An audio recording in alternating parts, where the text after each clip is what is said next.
Good afternoon, everyone. I'm Cal Rouse Diala, and it's my pleasure to welcome you to this book discussion this afternoon with Elizabeth Economy. Liz will be popping on screen momentarily. We are really happy to have Liz with us today to talk about her new book, The World According to China. And we're going to discuss the book, and of course, there's so many aspects to the US-China relationship, to China's relationship to the entire world that are all covered in this book, which we will send a link around about the book. I know from Liz herself that the book is a little hard to get at the moment, but some bookstores have it still, and it will be back in other bookstores and booksellers shortly, so I urge you to get it. Before I jump in with her, let me just take a moment to introduce her properly. So Liz is currently on leave from her normal role as senior fellow at the Hoover Institution at Stanford.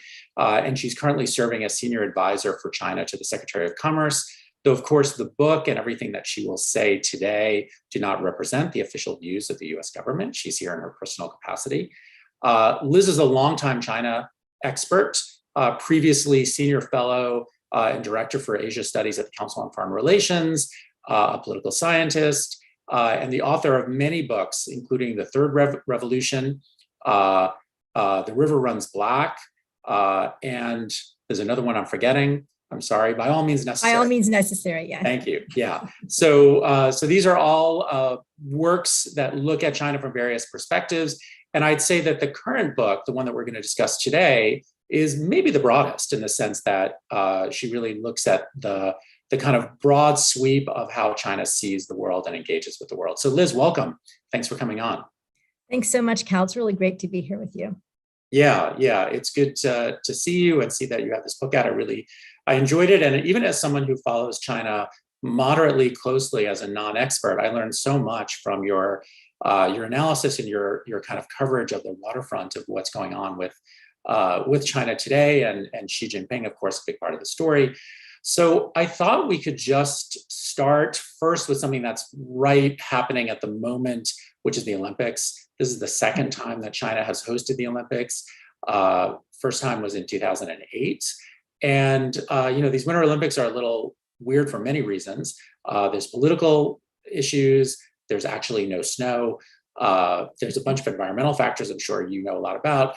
But I'm just curious how you see, one of the themes in your book is China's engagement with the world and the ways in which China is engaging in, I don't want to say a more aggressive way, though I think that's true for certain things, but certainly a much more active kind of engagement.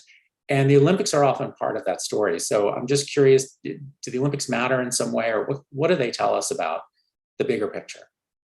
Sure. I mean, I think, for Xi Jinping personally, of course, when China hosted the 2008 Olympics, he was nominally in charge of ensuring that, the show went on, that it was a grand show, and it kind of earned him his stripes as a leader, because, of course, it was in many respects a pretty spectacular Olympics for China, and also marked China's entry onto the global stage, I think in a fairly significant way. Of course, there were problems, there were human rights issues still then, there were a lot of environmental issues around there, but by and large, the picture that the international community saw in 2008 was of this, incredible, country that had emerged, from sort of the travails of World War II, but also, of its own, cultural revolution and great leap forward.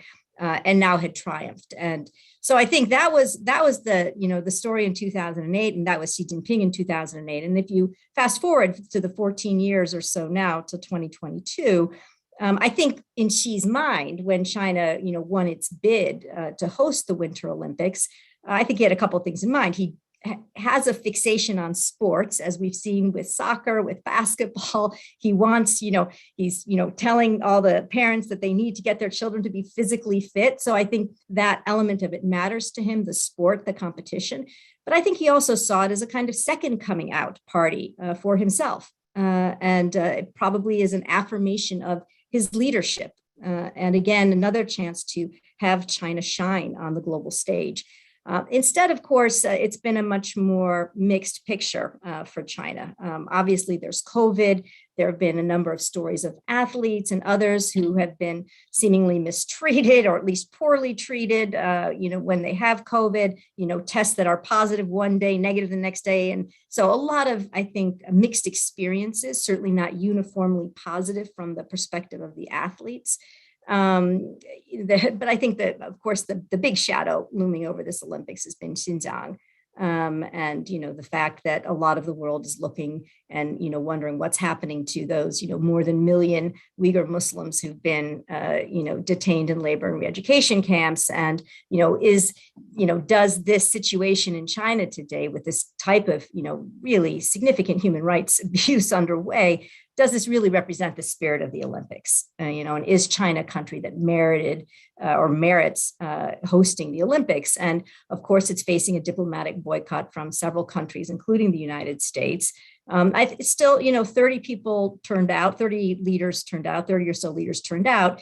And I think she has tried to make the best of it by, meeting individually, making it a much more politicized Olympics in some respects, meeting with the individual leaders, having political discussions with them, almost diplomatic negotiations. And of course, having the big one with Putin and Russia. So I think they're trying to salvage it. I think they'll have some, big gold medal wins that they can celebrate at home. But overall, of course, this Olympics is not going to go down in history as, in the same way that I think the 2008 Olympics did.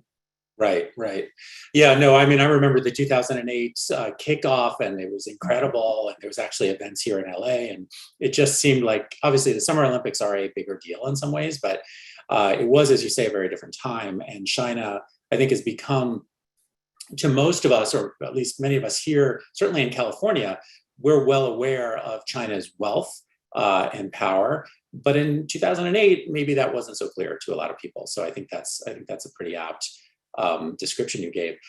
Let me ask you about Russia, just since you mentioned Putin, and obviously the world is pretty focused right now on what's happening with Russia and Ukraine. There's a couple of dimensions to that. One is just the Russian-China relationship and how China sees Russia. Maybe you can expand a little bit on both the history of that and how it's viewed today. But then also many people have drawn parallels to Taiwan, and whether, if something were to happen and Ukraine was either absorbed or Finlandized or something changed in the status quo, would there be implications for Taiwan as well? There are different circumstances, but there's some similarities. So you can take either or both of those as leads and kind of run with them. Okay, so I guess on the relationship between Xi Jinping and Putin, between China and Russia, they have had a very complex history, even just contemporary history, where they've been opposed, where they had a border clash. They actually came to blows, of course, in the early 1960s. But since then, I think over the past few decades, we've watched as China and Russia, primarily they've worked together, I think, fairly well in the United Nations, the UN Security Council. They find sort of the emphasis that they place on issues like sovereignty. That's something that they share. On the human rights front, now in internet governance, there are a number of issues where they find common cause. A few years back, I remember when President Trump was talking about how much he liked Xi Jinping and what a great friend Xi Jinping was. And then at the same time, Xi Jinping was giving a talk at some university, I think it was in Russia, and he said, that Putin was his best friend in the international community. And I wondered whether Donald Trump felt bad about that. But in any case, I think Xi Jinping showed his hand, at that moment. For a lot of, I think, outside observers, there are a lot of questions about the durability of the relationship, the reality of the relationship. A lot of people question, maybe there's a lot of hype, but maybe the reality is not as significant. I tend to think that the relationship is only growing stronger. And in part, that's because Putin has, to some extent, I think, subsumed or subjugated his interests to that of China, right? So if you look at, he had his own big economic, integration plan, the Eurasian Economic Union, but he basically has folded that in to the Belt and Road Initiative. For all intents and purposes, you don't hear much about the Eurasian Economic Union. I kind of thought at one point that maybe they'd reach some sort of agreement that China was going to, spread its influence economically, but Russia would continue to be the more dominant player, for example, in the security front in the Middle East, right? That there was some kind of tacit accommodation where they would recognize Russia was a bigger player in one sphere and China kind of captured the other.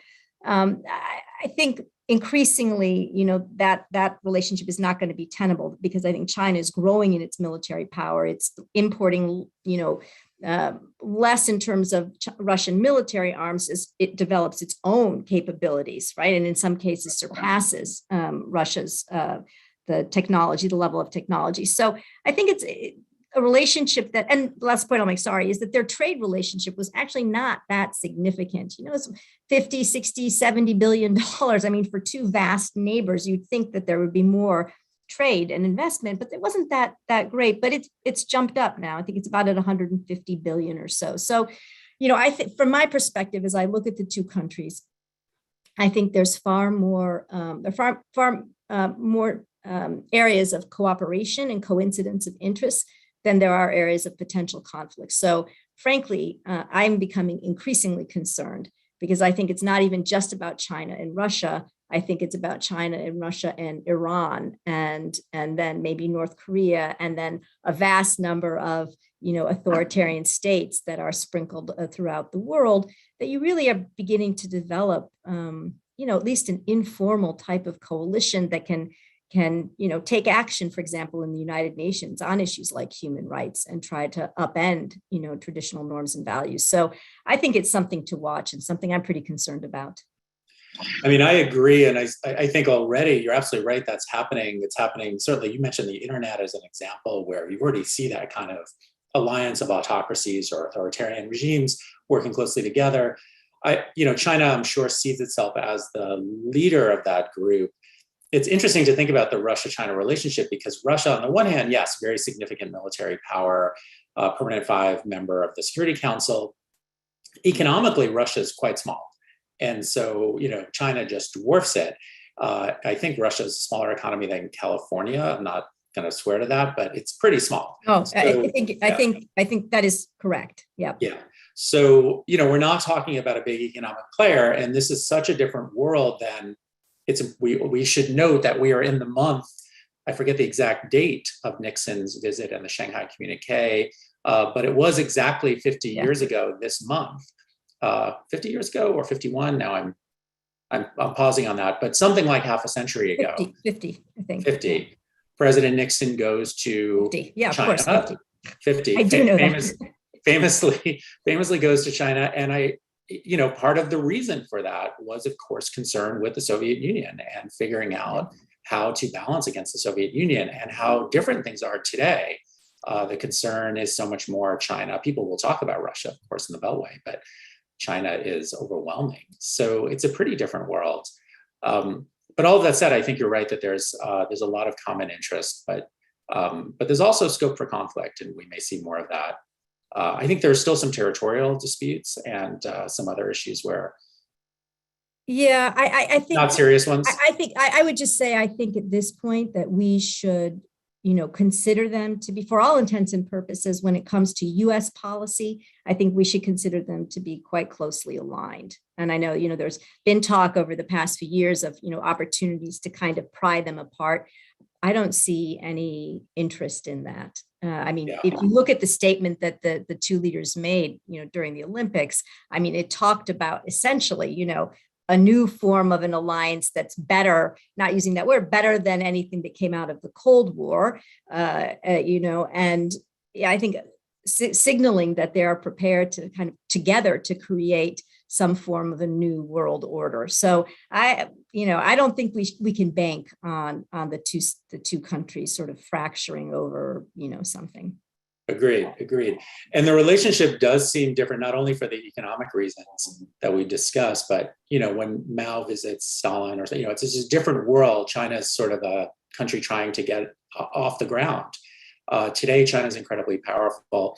And so, I'm curious about how you see that as a sign or an indicator for China's approach generally. You have a whole chapter in the book about China's interest in global governance and international organizations and China's much more active. I want to talk about COVID and China's role at the WHO and all of that, but China is definitely a much more active international player in the kind of conventional diplomatic world today than it was even 15, 20 years ago. So how do you see that? What's your sort of theory of China's approach, and how do you? I mean, look, I think, well, let me make 2 points.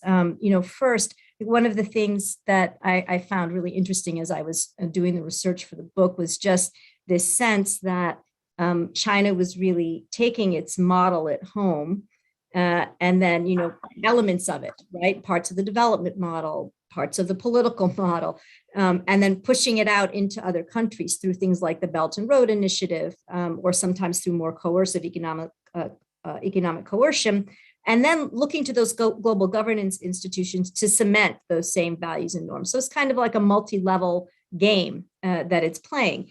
And Xi Jinping himself has said that China, said as early as 2014, but then really reiterated it at the 19th Party Congress in 2017, that China should lead in the reform of the global governance system. And, truth be told, and I think you know this as well as anyone, Cal, the global governance system, the United Nations and all those international institutions, when you're working on your PhD and you're becoming a professor, that's kind of, a slightly esoteric topic. There aren't that many people that immediately leap into that space. But Xi Jinping, I think in China, has made it a much more sort of attractive space for people to study because so much is happening, right? And there seems to be so much push for change now as a result of China. And I think the way that China operates in that space is quite telling because, sort of across the board, China and Chinese officials tend to represent sort of narrow Chinese interests, even when they are officials within the UN organizations themselves. So not there formally as representatives of China, but they are actually supposed to be, employees essentially of those institutions. But we see international civil servants. Yeah, sorry, exactly. But we see in many, many cases that, for example, I interviewed Dolkun Issa, who is the head of the World Uyghur Congress, one of the, sort of most renowned activists. And he told me how, he was fully badged and everything, was supposed to testify before a UN group. And he was physically removed from the hallway of the UN, inside the UN, by security guards. And he suspected that it was China. But then later, Wu Hongbo, who was a Chinese official in the UN, was on CCTV, went on CCTV, Chinese Central Television, and boasted about how he was able to, prevent Dolkun Issa from testifying, and said, as a Chinese, official, it's my job to serve the motherland's interests. So I think we see that played out in many different ways, in the International Civil Aviation Organization, something so small, and seemingly petty, as blocking, people from the Twitter feed who say that they want, Taiwan to become a member. So, there are all these examples, I think, where, some seem to be very petty abuses of power, some to be much more significant. But I think, in any case, they are much more active. They seek to hold leadership positions. While I was writing the book, they held 4. Now they hold 3, but they will continue to push to within the UN system. Yeah, sorry. That's 4 out of 15 of the UN agencies, major UN agencies and programs. So very significant number, more than any other country. And they're very, capable. Their diplomats are very capable, and they have treated the United Nations as a serious sort of domain of international politics for a long time. Yes. And so, their officials are very well embedded, and they have a lot of them young people and very senior figures who've been there for many, many years, who serve multiple terms in leadership positions. And so they're quite deeply embedded, and they have a lot of influence, and they know how to play the game, I think, quite effectively. But having said that, I think there's a case to be made that at this point they may have overplayed their hand. And so you are seeing pushback from countries, I think, at least initially led by the United States, to say, hey, this is not the way that the UN should be used. And so I'll give one example, and then I don't want to go on too long on this topic, but there was a case in 2019 when China tried to have the Belt and Road Initiative written into a UN reauthorization bill for, just a UN reauthorization for the UN mission to Afghanistan. And the United States and some other countries said, well, Belt and Road Initiative has nothing to do with this. But the Chinese pushed and they said, if you don't put it in, and it had been put in for the preceding 3 years, then we're going to veto this. I mean, can you imagine saying, like, we want the Belt and Road Initiative written in, or we're going to veto the UN mission to the Afghanistan? I mean, it just seems crazy, right? But that's the kind of hardball that you can see them play. And again, other countries pushed back, and the Chinese, finally folded. But I think increasingly China is going to encounter that kind of pushback. We see, countries rallying now to, pursue candidates that they think for leadership positions to try to push back against new Chinese candidates. So I think there's a lot going on. The space has become far more active as a result of concerns over potential abuses by China. Liz, just because it's come up a couple of times, just take a quick second to define the Belt and Road Initiative, because it is such a big initiative of Xi's, but also for China generally. Sure. So the Belt and Road Initiative, I think, is Xi Jinping's sort of flagship foreign policy initiative. And he announced it in 2013 in 2 different speeches. Basically, it's an infrastructure plan, infrastructure connectivity plan. And the Chinese government sketched out 3 overland routes and 3 maritime routes that were designed really to connect interior parts of China, less developed, in fact, parts of China, to external markets. So going through the rest of Asia, through, Europe and the Middle East, and all the way to Africa.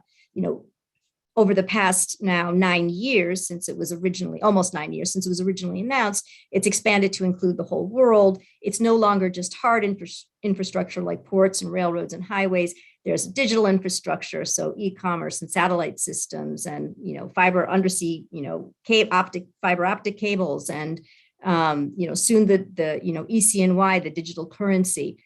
There's a health Silk Road that really came into its own during the COVID pandemic. Polar Silk Road to connect China to Europe more directly. I mean, everything can be a Silk Road. But it's a serious initiative, a very serious initiative with some, potentially transformative impacts. And I think part of it is that, again, it turned into be more than just, trade and investment. It turned out to be, political elements, right? So China can provide, surveillance equipment. Huawei can come in and provide the 5G. You can get the surveillance equipment. Then you can actually get, training on how to conduct, real-time online censorship, right? So China will provide 2-week training seminars for leaders of Belt and Road countries. Obviously, those who are more interested in, sort of more state-centered approach to the internet. So that it's they're providing a kind of one-stop shop in many respects around the China model. And so I think this is one way in which they're exporting their own development model.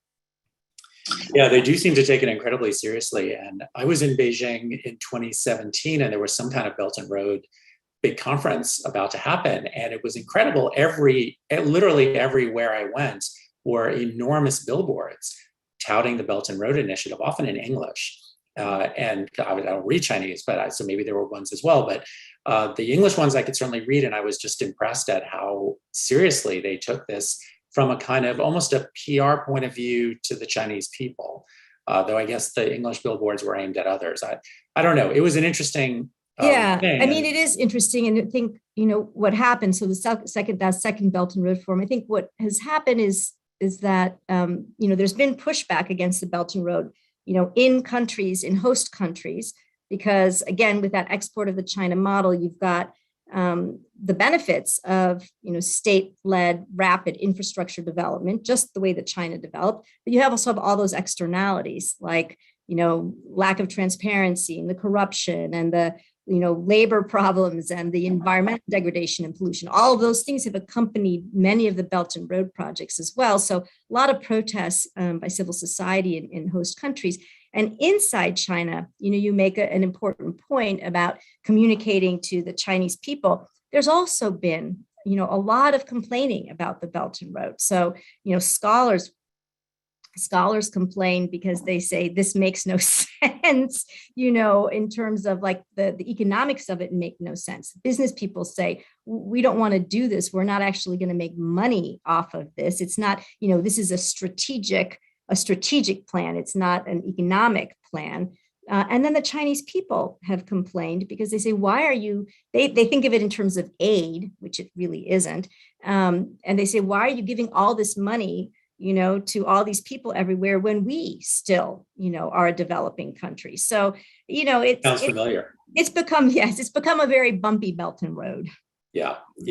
Now, do you see one of the things that you sort of alluded to this, but it is a kind of, even though it covers virtually everything, it seems like it's if you slap BRI on a project, it's better. Mm-hmm. But it is kind of all about connectivity. And oftentimes it is hard infrastructure, ports and railways.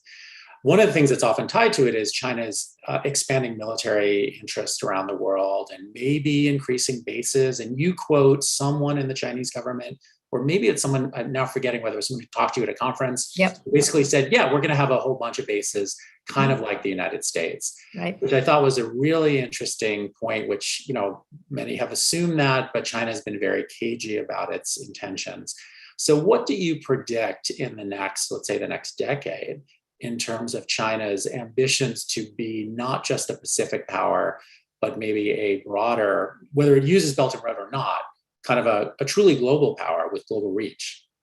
Yeah, I mean, I think it's clear that they're going to build more bases. I think there's, they've already said overseas bases, right? One in the Middle East, Cambodia, maybe Pakistan. We'll have to wait to see where they all, emerge, but they had their first one is in Djibouti, right? It's a military logistics base.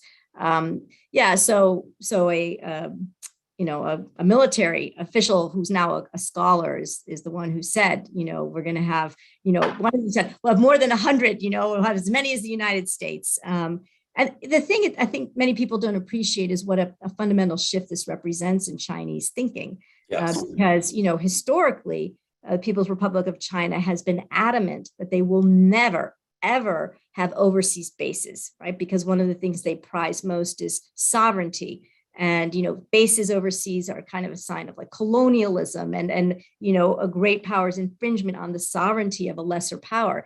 But that has kind of gone by the wayside. And now the argument really is that, China, these bases, of course, are not going to be used, for aggressive military purposes, right? But instead, they're just there to defend Chinese interests, right? Chinese people, Chinese economic interests.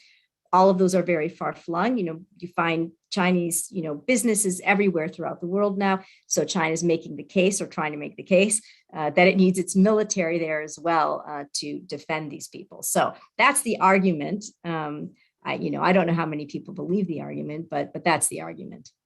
Yeah, I mean, in some ways, it's a very familiar story. The U.S. we did not have bases outside the United States for a very long time until really the early 20th century. And kind of a similar pattern emerged. And suddenly we had by some counts, 700-800 bases at this point.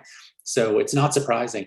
I think I want to talk about South China Sea briefly, but it is interesting to imagine, we the United States, are very active in our freedom of navigation operations, for example, in the South China Sea. And I don't know what will happen when Chinese battleships maybe start doing that off the coast of California, or maybe, could we imagine setting up something in Mexico? There's ways in which if China were to behave in a manner that the US does all the time, I think it'd be very unsettling to people in the US who are just not used to that.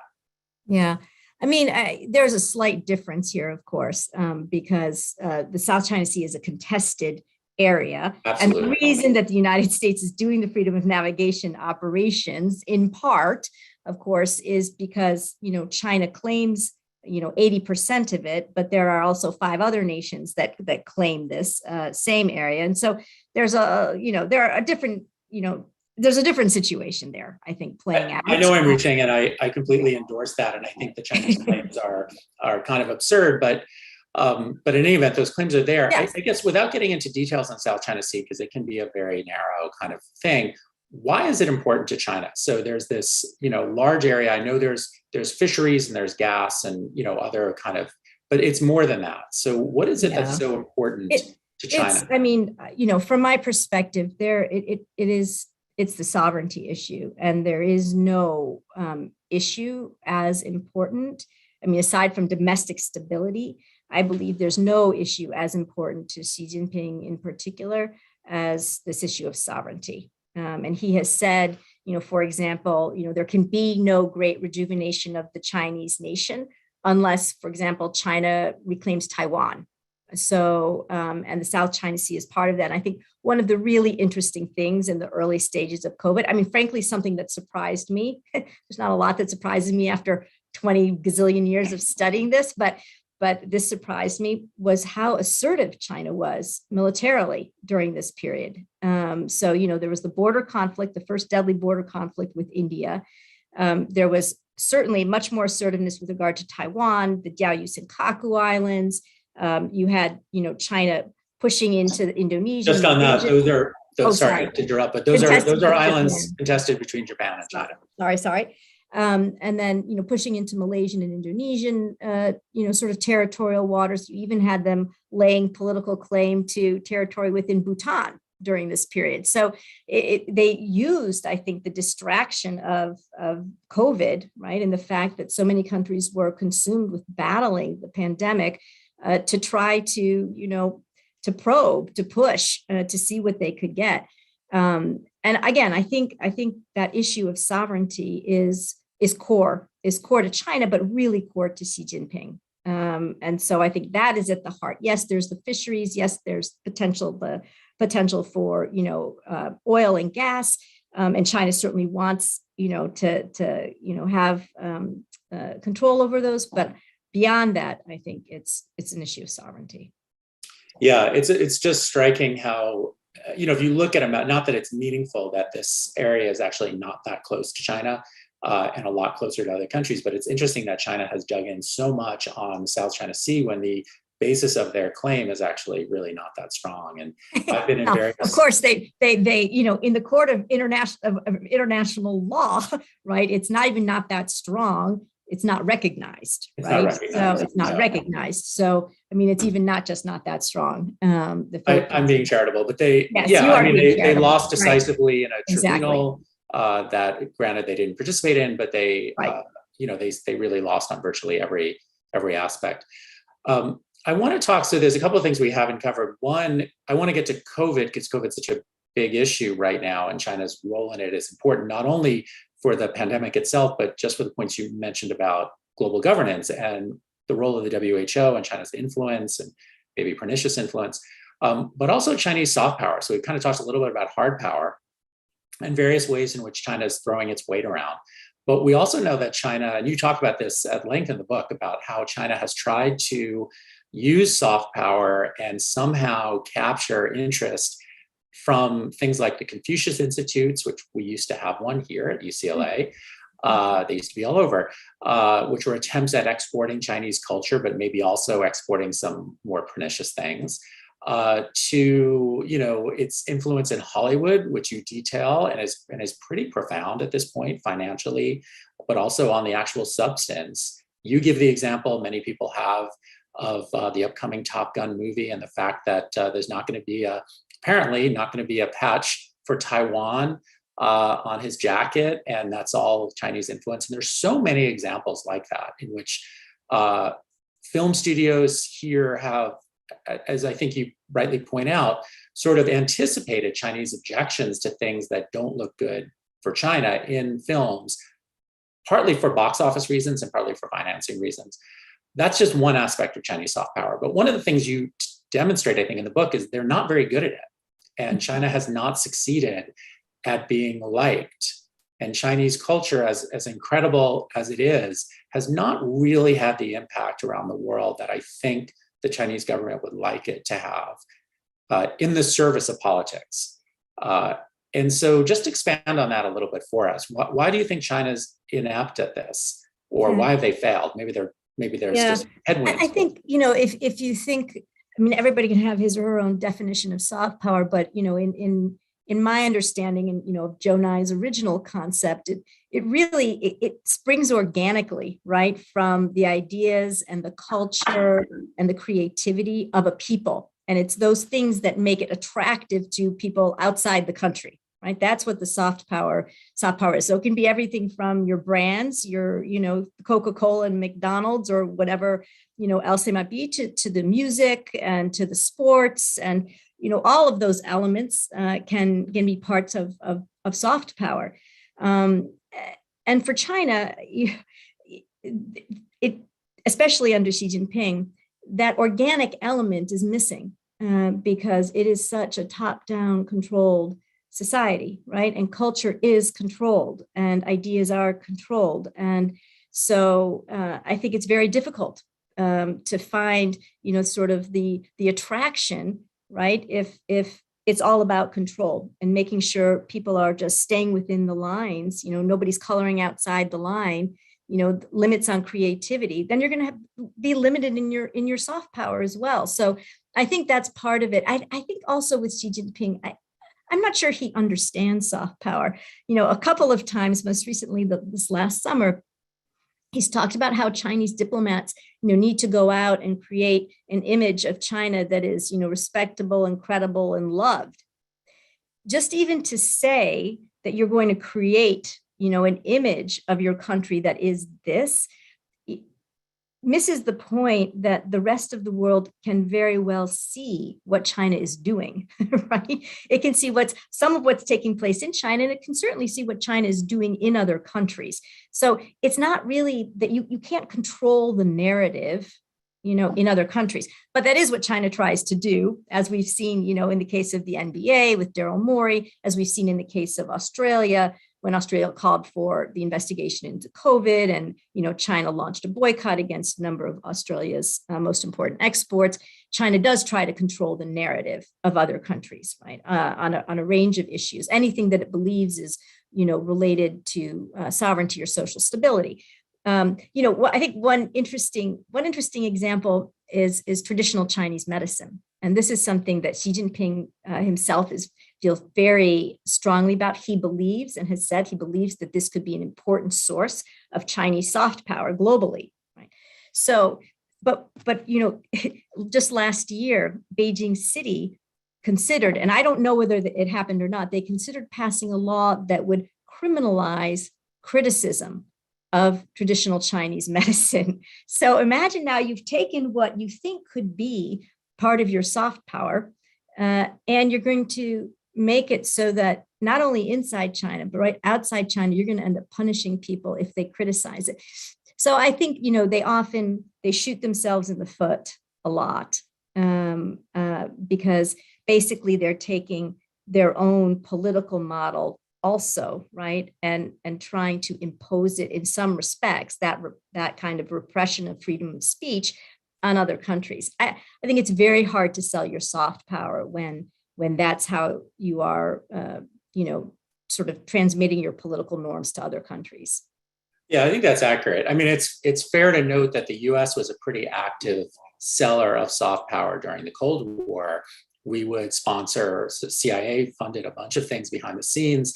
And more overtly, the State Department would send out, jazz tours and Louis Armstrong and things like that, which were definitely aimed at exactly this. But American culture was appealing to people. And so even though we were pushing it, we had something that people wanted to absorb. Well, yeah, look, I mean, if the Chinese government, sends the Shanghai Symphony, that can work. It's not that the government can't support soft power, but what we're talking about is the origins of that culture, right, have to be attractive to begin with. Jazz is attractive to many people, and then sending it outside means that just more people can be exposed to it, right? It's not as though it's government mandated music, right? So Chinese music from the revolutionary period is going to have a very limited appeal to other countries, right? It's fair to say.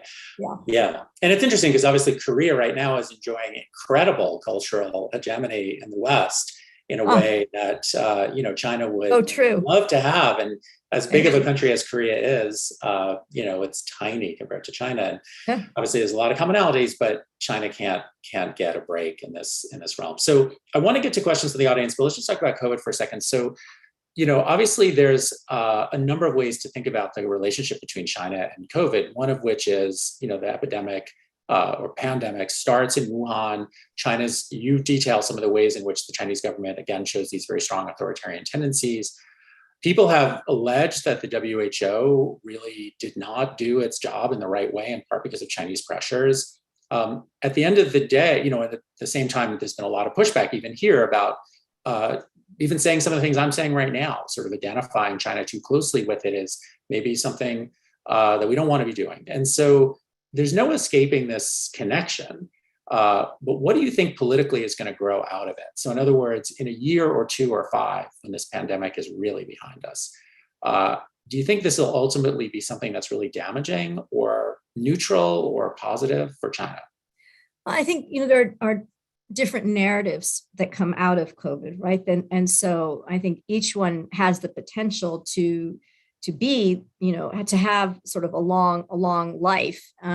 We don't know which ones will and which ones won't, but, one narrative, of course, is that, China very quickly and effectively addressed the pandemic, right?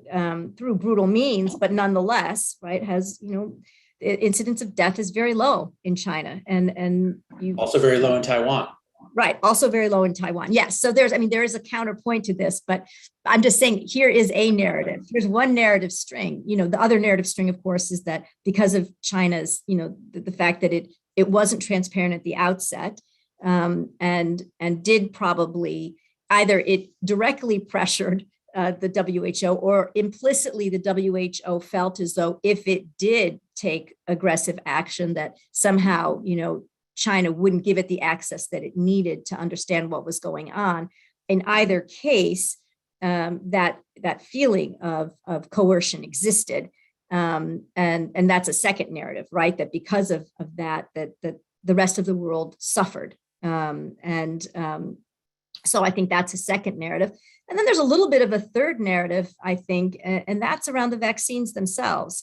And I think the fact is that the Western vaccines have proved far more efficacious than the Chinese vaccines. And I think it's worth noting because it speaks to, I think, a bigger issue in sort of how China is portrayed in the media and frankly, how the US-China relationship is often portrayed. And that is that, China has already arrived completely and is surpassing the United States, in all these areas of technology. And a lot of people would say in life sciences and biotech, this is an area of great strength for China. And yet, right, their vaccines are not particularly good. And so I think it's a reminder to us a little bit that we can buy into a lot of the hype about, where China is. But we should remember that, not everything that it does, turns out the way that it says it's going to be, right? And I just think it's important to acknowledge that despite the fact that you can open a lot of books or reports and read how Chinese S&T and their investments and everything else they're eating our lunch, maybe not completely. So that I think is a third narrative that doesn't get as much play as the first two probably. Good. Okay, so I want to we have a lot of questions, audience questions, very good questions. Let me start off with one we didn't talk a lot about technology, which is a really big area of competition between the US and China. And in fact, if you think about Chinese soft power for a second, maybe TikTok is the single best example. I have teenagers, they seem to do nothing but spend time on TikTok. So that's one example where China has been pretty successful. Yes, it's a good one. So the question is, do you think federal legislation to break up the largest tech companies sacrifices American innovation advantages over China? Now that presumes we have innovation advantages, which I think we do. But would that be a bad thing, in other words, in this kind of grand technology competition we're in?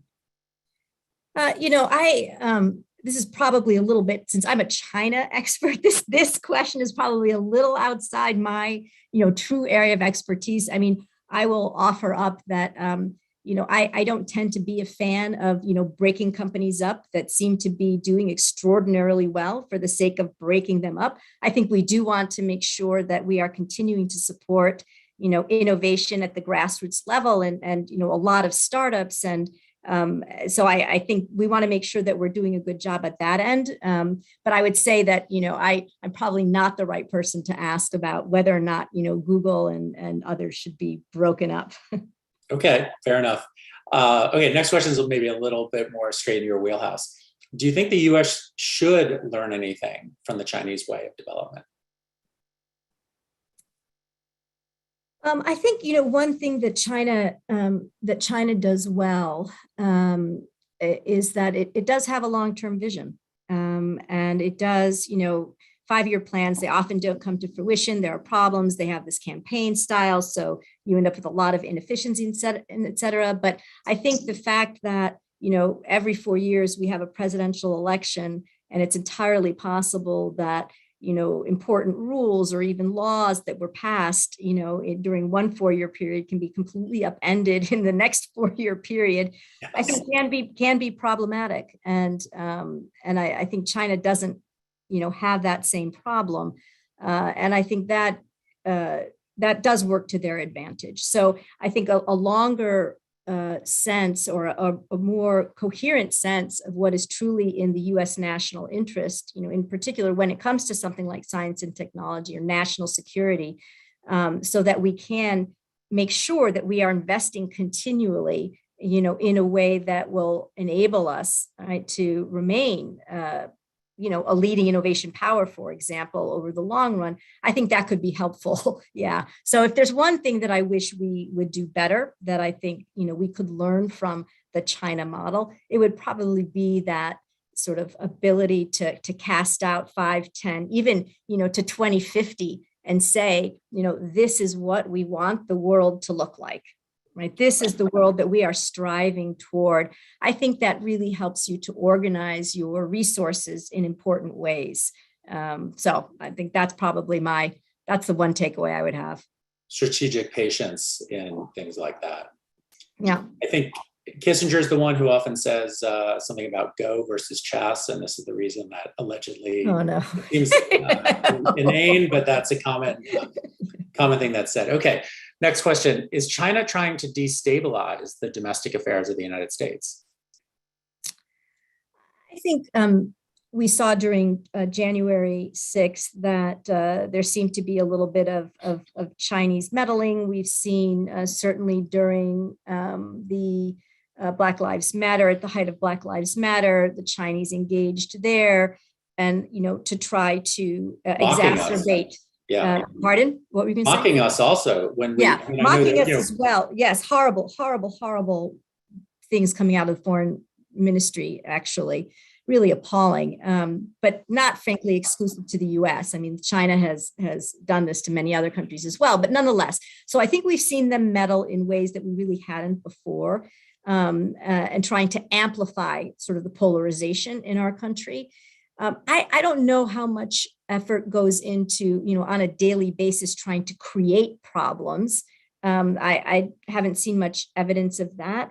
But I think clearly they've found, a happy space in trying to enhance the challenges that the US, sort of polity faces. So to that extent, I would say there's an element of, if not destabilizing, at least, causing, greater challenges for the US and also making the United States, look fractured and weak on the global stage, because that is also a big part of the Chinese narrative now, globally. We're not helping matters, we're sort of giving them opportunity to do that. But it does seem, comparing Russia, for example, Russia is a country that has very little that anybody wants in the world. Destabilizing is actually not such a bad strategy for a country that's sort of a waning power with not much that people want to buy from them, certainly not much soft power. China, on the other hand, has actually a lot and so a destabilized world doesn't strike me. A destabilized U.S. certainly doesn't strike me as really in their interest in the same way. No, I don't. I think you're right, but I also think that Xi Jinping has a higher tolerance for disequilibrium than previous Chinese leaders do. And I'm not thinking in terms of the United States necessarily, but I do think in terms of Taiwan in this regard. And so, a lot of people assume, well, he wants a stable international environment because he needs to focus on domestic things. But, look, again, during COVID, he was right in the midst of this border conflict with India. He was very militarily assertive. And so I don't think we can trust that on what we have traditionally relied on, which is that, China wants a stable external environment so that it can continue to grow its economy. And, Agreed. Yeah. Agreed. Yeah, only I think in comparison to prior Chinese leaders who are much more, keep your head down, don't attract attention. These kind of aphorisms are very common. He doesn't seem to have any interest in that. So no, he's not his style. He's the opposite. No, and I love this, his speech at the 19th Party Congress, which is, kind of a really I think a tenure defining speech in many respects, but he talks about how China first stood up right against the sort of basically the Kuomintang. This was the period of Mao Zedong, and the Chinese Communist Party stood up against the Kuomintang and created the contemporary Chinese People's Republic of China. Then China grew rich. That's the period of Deng Xiaoping, and now Xi Jinping's period is China's become strong and is moving towards center stage. Right. And so I think that is how he sees his tenure, right, in the context of the past, 70 years or so. Back to center stage, right, where it always had been and should have been. Yes. Okay, next question. What are China's ambitions toward Korea, Vietnam, and Japan? So, I mean, they're all different, right? They're all three different countries. But I think broadly speaking, China and Xi Jinping would like to be the dominant power in the region and would like the United States, back across the Atlantic, back across the Pacific to be an Atlantic power. So he talks a lot about, Asia is for Asians to govern. He talks about sort of shared values, shared history, all of these things. But when he talks about that, he doesn't mean that Japan should lead, that just Japan should be the leader. It means that China should be the leader. And so China has very different relations with all three countries in many respects. And so it's difficult to say, what does he want for each one of them? I would say he wants all three of those countries, each of which, is successful and strong in its own right. I mean, relatively speaking, different ways. I mean, Japan is, a very significant economy and is a larger source of investment in, Southeast Asia than China is, and a very close ally of the United States. Korea, as you point out, has incredible soft power, also a military ally of the United States. Vietnam has become a closer military power. I mean, he would like to break down all of those bonds, certainly with the United States. I mean, he's called for the dissolution of the US-led alliance system. And so I think, that's part of it. I think he really just wants to bring them all into China's orbit, right? He doesn't want any of them to cause problems for China. And he certainly doesn't want Japan and Vietnam and South Korea to enhance their defense forces. Will China's demographic problem from a rapidly aging population weaken its economy? And the question goes on to talk about Taiwan and so forth, but you can take that in any number of directions. Many people have pointed out that China, has sort of done this reverse course, one-child policy, now encouraging children, but it's facing some real demographic challenges. So what do you think the implications are? Yeah, I mean, I think the Chinese leadership is obviously extremely concerned about this because they've moved just in the past now 6 years from the one-child policy to the two-child policy to the three-child policy with no success, right? They had 1 year where they had a bump in the birth rate, and then it has declined steadily. So it is at the lowest rate since the founding of the People's Republic of China. Not only that, but marriages are on the decline and divorces, are on the rise in China. So, overall, the picture is not a pretty one. And there's a lot of sort of gender, significant sort of gender issues in China that go beyond this. There's a really, I mean, it's fascinating, frankly, that just since Xi Jinping came to power, China was ranked 67th in the World Economic Forum's women's access to health, the economy, the political system, and education. So 67th in the world. So to 2021, right, just this period of Xi Jinping's leadership, China has fallen to, I think, 112th in the world. So it's extraordinary, right? And there's an enormous amount of online hate against women, right? And so, pressure on women to have children, right? There was even discussion in some localities in China of imposing a tax, right, on families that don't have children. I mean, so in any case, sorry, that was a description of the problem. The implications, I think, are a couple. So, they're already feeling the sort of the challenge of having, the one-child system. The one-child system have been in place for so long. Having that one child be responsible for, 2 parents and 4 grandparents, and they don't have a robust pension system in most of the provinces. Several of them are actually bankrupt, and they're, by 2030 or 2035, they said, the entire system will basically, be bankrupt. And so they're just not going to have enough people feeding into a little bit like the United States. And it sounds like California, right? Enough people feeding into the system to pay for itself. And China's also had demographic change where a lot of young people have, of course, moved to the cities. The parents have been left behind. They don't have that same sort of social infrastructure set up that they did, 50 years ago, right? Where you had the grandparents to take care of the children and the children to take care of the grandparents. It's a very different, system at this point. So there are implications for the pension system, implications for consumption. If China goes from, 1.3 billion down to 850,000 people, it's very different.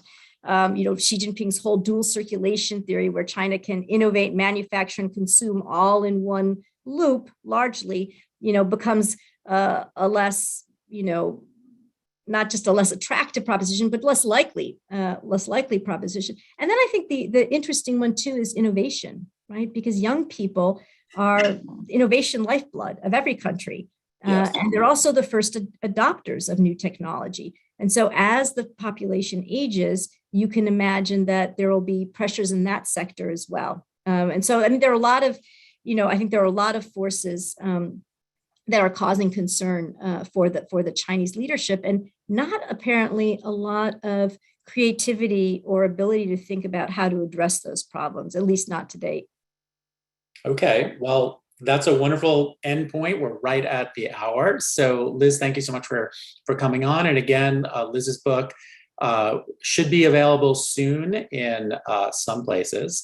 I know it's sold out of its first run. That's how good it is. And you can find it at Barnes & Noble. That's where you can find it for sure. Perfect. Thanks. Well, thanks again for coming on, Liz. And thank you everyone for joining us. Take care. Appreciate it.